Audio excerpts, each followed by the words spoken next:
السلام عليكم حبايبنا، عاملين ايه؟ يا رب ان شاء الله تكونوا بخير وفي احسن حال.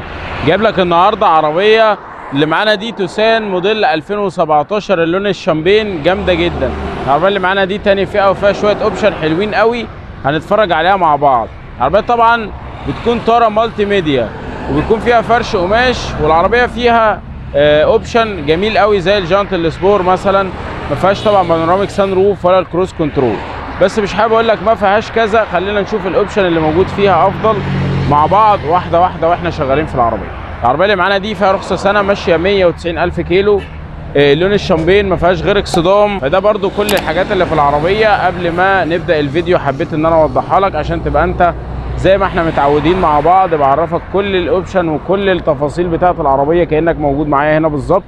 وكمان هنفتح طبعا الكبوت ونشيك عليه من جوه ونشيك على حوض المكنه. بس خليني في الاول اقول لك، لو حابب تشوف العربيه على ارض الواقع، موجوده في معرض اوتو وهدان. المعرض ده موجود على طريق شبين الكوم اوسنا امام قريه ده. كمان ما تنساش دعم حضرتك لينا بلايك جميل من ايديك الحلوه، واشتراك في القناه لو انت مش مشترك معانا، عشان شرف كبير جدا ليا انضمام حضرتك معانا في القناه. تعال اما اقول لك على شويه الاوبشن كده اللي موجودين في وش العربيه في البدايه، وبعد كده طبعا نشوف العربيه بالكامل كل جزء فيها زي ما احنا متعودين.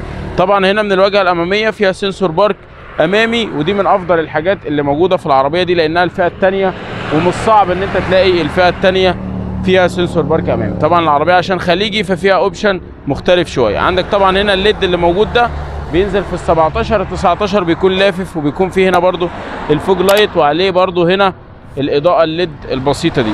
الوش طبعا بتاع ال17 المعروف جدا. العربيه من الواجهه الاماميه مفيش فيها غير الحته الصغيره والاكسدام زي ما قلت لك، مفيش تفاصيل تاني. باقي العربيه فابريكا بالكامل. تعالى اما نشوف الجنب بتاعها عشان ما نطولش عليك، بس قبل ما نشوف الجنب برضو لازم نشيك على الداخليه بتاعه العربيه من الكبوت والموتور بتاعها. يلا طيب تعالى اما نشوف بقى الكبوت بتاع العربيه من الداخل. زي ما احنا شايفين طبعا هنا مفيش سكراتشات، مفيش اي اثار لبوهيات خالص في الكبوت بتاع العربيه، ما شاء الله مفيش اي اثار لسمكره، فمعنى كده طبعا انه ما اتحلش وان العربيه مش متهانه. جميل. هنبص دلوقتي على الداخليه بتاعه العربيه من هنا وكمان الموتور بتاعها. يلا بي. طبعا هنا زي ما احنا شايفين كده الموتور بتاعها بيكون الموتور العادي. هنا طبعا بالنسبه للداخليه بطاحات العربيه زي ما احنا شايفين، كمان عندك البطاحه الناحيه الثانيه مفيش اي اثار لاي حاجه. العربيه فيها ABS وفيها ايرباجات طبعا هنبص عليها لما ندخل.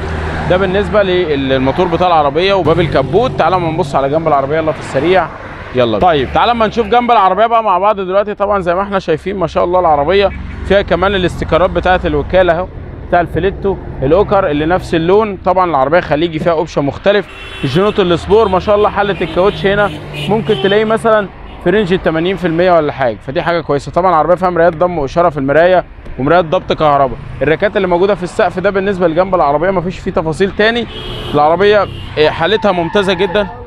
يا ساتر يا رب يا ساتر. هنشوف دلوقتي ظهر العربيه كده مع بعض في السريع. ما شاء الله طبعا زي ما احنا شايفين ظهر العربيه، ربنا يبارك لصاحب النصيب. عندنا هنا طبعا العواكس اللي بتكون راكبه تحت دي في الشكل الجديد بقى اللي هو 19 الجيل الثاني بيكون موجود هنا.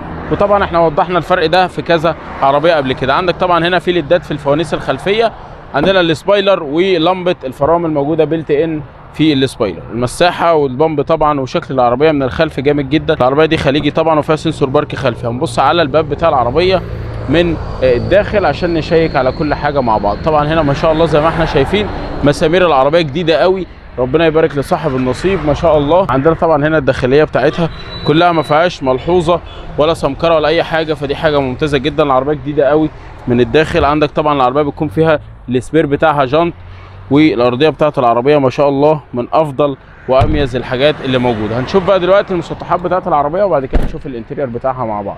يلا بينا. طبعا هنا زي ما احنا شايفين بالنسبه لمسطحات العربيه عندك بالنسبه للسقف وده كمان الكابوت بتاع العربيه. هنشوف بقى دلوقتي الصالون الداخلي مع بعض. يلا طبعا زي ما احنا شايفين ده بالنسبه لباب العربيه والحاله بتاعته ما شاء الله. طبعا نشوف بقى الداخليه بتاعتها. طبعا هنا الصالون بيكون بالكامل من القماش، ولكن اللون البيج شكله جامد جدا وواكل مع الشامبين بتاع العربيه. اللون الاساسي عامل ماتشنج جميل قوي. العربيه كمان فيها مساند للراس وفيها مسند وسطي واثنين كاب هولدر فتحات للمكيف. الكراسي الجديده اللي فيها كيرف عشان راحه الراكب الخلفي. تعالوا نشوف بقى الصالون الامامي مع بعض. يلا طبعا هنا عندنا حاله الباب ما شاء الله، وكمان عندك هنا الزراير بتاعته، والعربيه فيها كمان مرايات ضبط وضم كهرباء. كمان هنا بالنسبه لحاله الصالون الامامي زي ما احنا شايفين كده ما شاء الله. ده بالنسبه لحاله الفرش، هو يبان ان هو جلد ولكن هو قماش بس عامل ماتشنج جامد جدا. تعال نشوف بقى الطاره بتاعت العربيه وعداد العربيه. عداد العربيه زي ما احنا شايفين 197,000.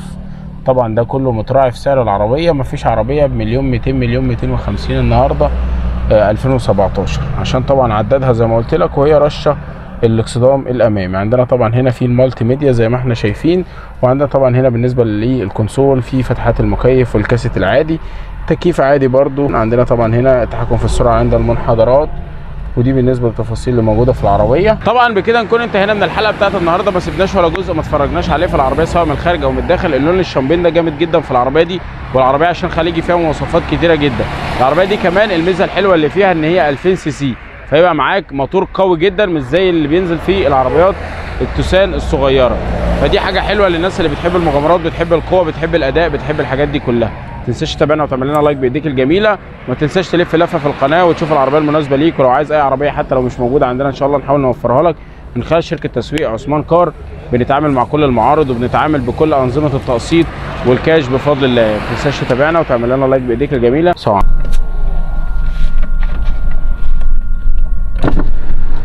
جايب لك النهارده عربيه توسان موديل 2017 اللون الشامبين، لون جميل جدا. العربيه دي تاني فئه خليجي، بيكون فيها شويه اوبشن مختلفين عن اللي بتنزل وكيل عندنا هنا في مصر، زي المرايات الضم. ترى طبعا بتكون مالتي ميديا عاديه جدا زي اللي بتنزل عندنا هنا في مصر. كمان العربيه بيكون فيها سنسور بارك امامي وخلفي. العربيه دي فيها اكسدام امامي وحته صغيره قوي في داير الكبوت من الامام، ما عدا ذلك ما فيهاش اي ملحوظه. العربيه حاله ما شاء الله ممتازه قوي، والعربيه بتلمع حرفيا. وكقيمه مقابل سعرها حلو قوي. متوسط سعر العربيه دي هقوله لك، ولكن ده مش السعر الرسمي بتاعها. السعر الرسمي هقوله لك لما تتواصل معانا من خلال الارقام، وان شاء الله اقوله لك. وهسيب لك فيديو كامل عن العربيه دي فيه كل التفاصيل وكل حاجه حابب تعرفها عنها على القناه بتاعتنا، على كل وسائل التواصل الاجتماعي قناه المهندس محمد عثمان. وان شاء الله هتلاقي كل التفاصيل اللي انت عايزها، واي عربيه حابب تشوفها او حابب تستفسر عنها هتلاقيها موجوده على القناه ان شاء الله. العربيه دي متوسط سعرها من مليون 200 لمليون 250. لو انت عايز اي عربيه في العالم تقدر تتواصل معانا، وان شاء الله اركبك عربيه احلامك بافضل سعر وافضل حاله. ما تنساش تتابعنا وتعمل لنا لايك بايديك الجميله. ومع عثمان كار مفيش مستحيل. اهلا بيك.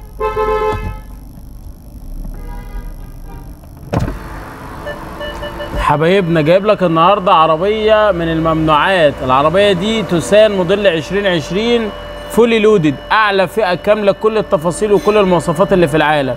ريد انتيريور. بالنسبه للداخليه بتاعتها العربيه كمان فيها طاره مالتي فانكشن بالكامل، فيها كروز كنترول، عدادها 70,000 كيلو، صيانات بالكامل توكيل. بالنسبه للشكل الخارجي بقى موجود عندك هنا مرايات ضم زي ما احنا شايفين كده، واشاره كمان موجوده في المرايه. العربيه كمان فيها هنا نظام التنبيه. العربيه كمان هنا فيها النقط العاميه اللي موجوده في المرايه. فيها كمان هنا المرايه الداخليه بتكون تعتيم ذاتي. العربيه فيها تراكشن كنترول، فيها كراسي كهرباء، والفرش بتاع العربيه كمان فيها كراسي كهرباء، والفرش بتاعها كمان بيكون من اللون الاحمر الجامد جدا. والعربيه بتكون كراسي ايه ده؟ العربيه كمان بيكون الفرش بتاعها من اللون الاحمر الجامد جدا. برنامج سان روف، اشارات في المرايات، وكل التفاصيل اللي موجود فيها. بكام بقى العربيه دي؟ العربيه دي بتتقدم من 1,700 ل 1,800، وان شاء الله اجيب لك عليها اوفر حلو قوي من صاحب المعرض هنا. لو عايز اي عربيه في العالم تقدر تتواصل معانا من خلال الارقام اللي بسيبها لك في الفيديو الكامل اللي هتتفرج عليه ان شاء الله عشان تشوف تفاصيل العربيه دي على القناه بتاعتنا على كل وسائل التواصل الاجتماعي قناه المهندس محمد عثمان. وما تنساش دعمك لينا بلايك جميل من ايديك الحلوه، واشتراك في القناه لو انت مش مشترك معانا، عشان شرف كبير جدا ليا ان نروح حضرتك معانا في القناه. هركبك اي عربيه في العالم باقل فايده واقل قسط واطول فتره زمان هركبك اي عربيه في العالم باقل فايده واقل قسط واطول فتره سداد ان شاء الله. مع عثمان كار مفيش مستحيل، هتركب عربيه احلامك. اهلا بيك.